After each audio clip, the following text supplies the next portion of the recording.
Good morning mga kababayan. Nakatakaroon na po mga kababayan sa atong lamukan. Magkarami sa taglamok mga kababayan. Kanya, naragi na ang nagpuyo ng lamok mga kababayan. Naragi rin nagpuyo mga kababayan. Tanaw-tanawan yung lamok mga kababayan. Magkarami sa santa mga kababayan. O, nangamatay na magaling o ba na. Kining nasa lumot ka ito. Nangamatay na ni mga kababayan. O, inulit yun. O, grabe ni nga lamok. Duha ni sa kabuk mga kababayan na itong harbison karon. Diri ituyok pikas, diri ituyok. Paki-share lang po mga kabayan para nga makuha na ginato ang dinggi o kaasa ginagmakuan ba. Matultulan na gid sa atong mga kababayan o kaasa napit ang dinggi bitaw mga kababayan no. Kini dinggi mo kinidinggi mga kababayan kinagko kay ba. Lantawa lang gini mga kababayan o kaasa ginaglamok nagpuyo sige. Ikat. Kini sa mga kababayan ang tubo, diri kaagi ang tubo ang mga lamok mga kababayan. Atong ito sige lang. Aptik. Nara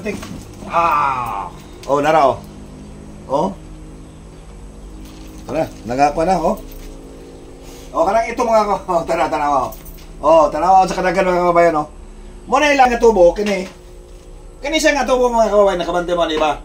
Sa inyong CR mga kababayan na ang lamok dili gina siya pwede mapatay sa mga usok-usok lang aso kay nakatago gini sila mga kababayan. Kini siya nga connection sa tubo mga kababayan. Sa inyong balay o sa inyong septic tank na nagtago ang lamok mga kababayan. Kini nga tubo sa inyong septic tank. Kini mo rin gitawag nila og sa Tagalog pasingawan, may singaw, di ba? May singaw talaga pag may septic tank ka, may singaw gagawan talaga ng mga gumagawa ng ganito tubo, lagyan ng tubo para yung septic tank niyo may singaw. Tapos itong tubo na to mga kababayan, itong malaking tubo na to, ito. Dito dumaan sila lahat. Dito. Ang layo ang layo. Dito. Ito na tubo na talaga ito. Ale. Saksak sinagol Tagalog Bisaya tayo mga kababayan. Para mas maintindihan sa ating mga kababayan. Itong tubo na to, yan, tubo na yan. Padiritso dito yan, padiritso. Yan. Dito nagtatago ang mga lamok mga kababayan, septic tank. Nasa septic tank mga kababayan, kaya hindi sila pwede mapatay sa mga usok-usok lang sa labas. Kung anong gawin natin pausok dyan, kahit anong dami ng usok, hindi talaga sila mamamatay dahil nakatago sila dito mga kababayan.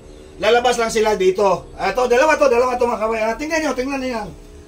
Dalawa to, tapos kunin natin isa. Marami dito. Pakita mo dito. Dahil sa dami ngayon mga kababayan, dahil mandami nang mga kababayan, itong pangalawa mga kababayan, may singawan din sa kabila. Dalawang CR kasi ito dito sa bahay namin mga kababayan. Kaya nga nagtaka ako, paikot-ikot ako kung saan talaga nanggaling yung lamok. Kaya pag alas 3 ng hapon, pa alas 4, pag kita nyo maraming lamok sa paligid nyo o sa bahay nyo talaga mga kababayan, ikot kayo sa likod. Tingnan yung septic tank nyo, tapos itong singawan ng septic tank, tingnan nyo dito sa dulo. Kung may lalabas na lamok, yun na. Tapos yung sa hindi pa natin kunin ito mga kababayan, dito mismo, tingnan nyo mga kababayan ito dito yung septic tank na to, minsan dito dadaan sa gilid. Tingnan nyo, may butas dito.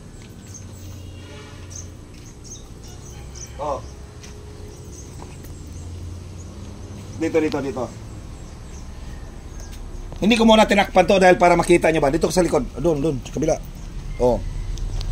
Tingnan nyo mga kabayan, ang daming lamok Ayan Hindi ko muna tinakpan dahil para makita nyo Ang septic tank kasi mga kabayan, pag wala doon sa nambiruan yung singawan, yung tubo. Tapos pangalawa dito sa gilid-gilid. Tingnan nyo. Ito wala, hindi kasi ito na finish. Hollow block lang to kaya nabutas. Kailangan mapinis talaga lahat, paikot. May butas dito. Dito lalabas na naman ng lamok. Ang daming lamok sa labas. Tatakpan ko ito mamaya. Dahil dito lumabas ang yung mga lamok. Kahit maliit na butas ng septic tank nyo, papasok labas ang lamok mga kawain. Ito ang tinatawag na kahit karayom papasukin ko. Totoo. Malaking septic tank ko dito, kaya nagtaka ako, alas 3 ng hapon, ang daming lamok, ang lalaki. Umikot ako dito sa likod, tinitingnan ko. Kaya nga, yung singawan ng tubo, may lumabas yung isa. Yun. Inumpisa namin ni Loloy na nilagyan nung nakaraang mga video ko.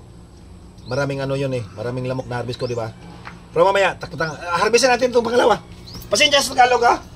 Dahil ano, kalibog-libog tayo. Ito pala nga pangalawa. Kakaunti lang to dito mga kabayan, pero may lamok pa rin. Itong singawan na to at saka yung isa doon, isang septic tank lang talaga mga kabayan. Sige. Sige Loy ha. 1, 2, 3. Ito. Maliwanag pa sa sikat ng araw. Ang mga lamok ng dami. Mga kabayan, tanawan nyo mga kabayan. Naro. Kanang itom-itom sila lalo mga kabayan. Patay na yan. Kagukaguin natin para mamatay sila lahat. Wala tayong baygon. Sige.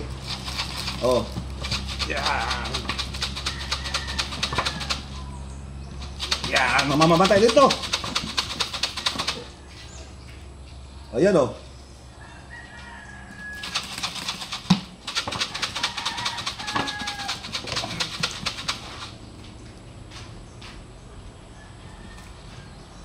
Wala na?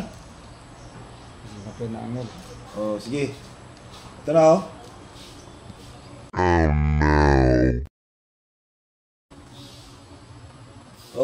yan. Ang lamok. May lumipad.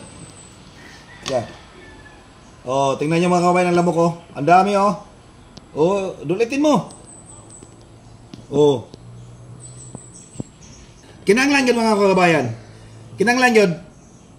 Kinanglan ang septic tank niyo mga kababayan o sino yung magpagawa ng bagong septic tank. Siguraduhin nyo lang na nakapinis talaga lahat. Paikot. Sa Bisaya pa gipang kuan ba sa tawagan na. Lagi pinisingan gyud tanang palibot ba. Kanang wala gi bitoy halublak mabilin nga kuan kay para nga wala gi og nay lang lamok dili siya makasulod. Pati yung singawan na tubo galing septic. Kailangan may yung bang screen. Yung stainless na pinakapino mga pino kayo ba. Takpan tapos talian. Yun lang gawin para nga yung dinggi maiwasan na talaga dahil dumadami ang dinggi ngayon. Ito na. Ito yung pangalawa. Kakaunti lang to dito. Lumabas na. Lamok.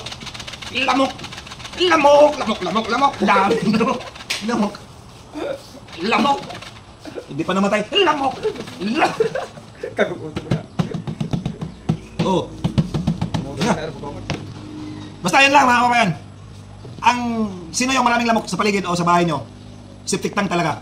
Unahin nyo, tingnan nyo. Yung singawan na tubo, tapos yung sa gilid-gilid. Basta't may butas, papasok yan sila. Tsaka doon talaga sila nakatira. Hindi pwede na yung pausok-usok lang. Hindi sila mamamatay dyan. Hinahangos ako. Sige mga kabayan, maraming salamat po sa lahat. Basta, yun lang, pakishare lang po sa lahat. Pakishare lang para malaman talaga natin kung saan talaga yung lamok. Maraming salamat po.